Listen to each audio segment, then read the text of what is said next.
بہاول نگر سے خبر شامل کرتی ہیں۔ ہمارا نمائندہ انوار حسین قادری کی رپورٹ کے مطابق ڈپٹی کمشنر ذوالفقار احمد پور نے government primary school Nasir colony Bahawalnagar کا دورہ کیا۔ ڈپٹی کمشنر نے وہاں صفائی ستھرائی، بچوں کے لیے دیگر دستیاب سہولیات اور انتظامات کا جائزہ لیا۔ ڈپٹی کمشنر نے صفائی ستھرائی کے نظام کو بہتر بنانے اور پودے لگانے کی ہدایات کی۔ انہوں نے اسکول کے مختلف سیکشنز کا دورہ کر کے درس و تدریس کے عمل کا جائزہ لیا اور اساتذہ اور طلباء سے درس و تدریس کے حوالے سے معلومات بھی حاصل کی۔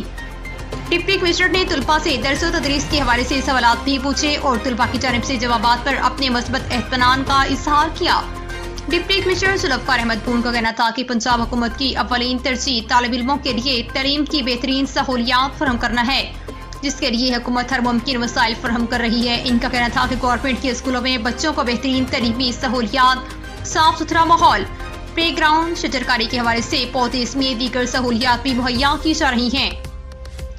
بعد ازاں ڈپٹی کمشنر ذوالفقار احمد پور نے چیف ایگزیکٹو آفیسر ایجوکیشن کے ہمراہ government secondary special education centre Bahawal Nagar کا دورہ کیا اور وہاں پر موجود سہولیات کا جائزہ لیا اور ہدایت کی کہ تمام سہولیات کی فراہمی یقینی بنائی جائے اور اسپیشل طلباء کے مسائل کو جلد از جلد حل کیا جائے۔